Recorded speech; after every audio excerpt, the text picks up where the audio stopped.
Hey drummers, it's Rob Litton here from drumstheword.com and welcome to this full video song lesson.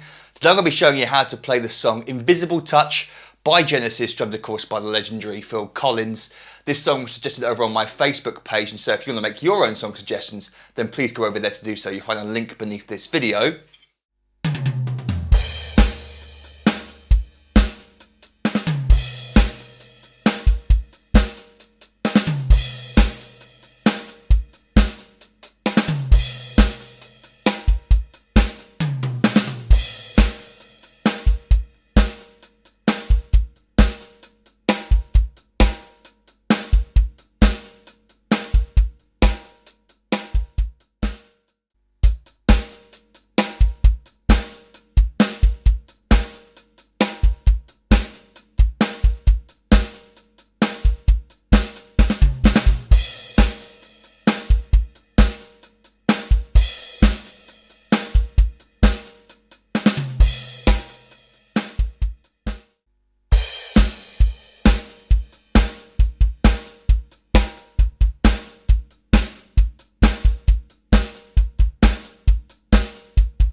So we start off with this intro, and I think Phil starts the song. Yeah, he starts the song. So we come in on beat 3 of the first bar. 1 and 2, and if you count it in with the band, you'd probably go 1, 2, and then he'd come in with the first drum fill, which is simply between 3 toms, 3 E and then 4 E and.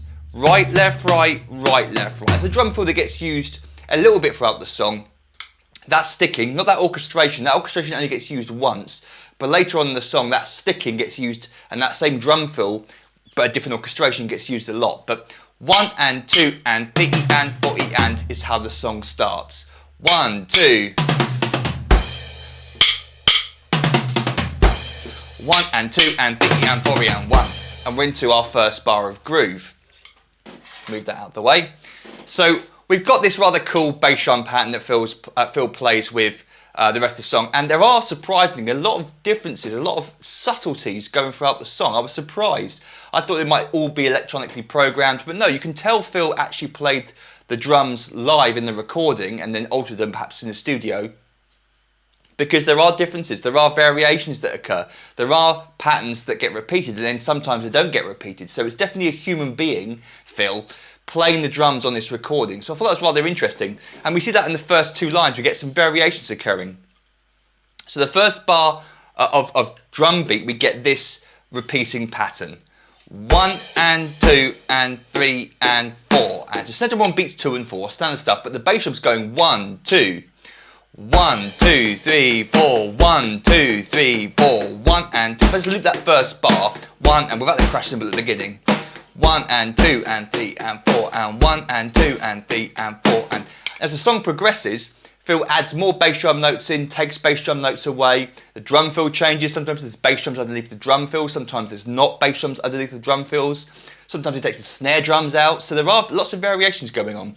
So we get that intro,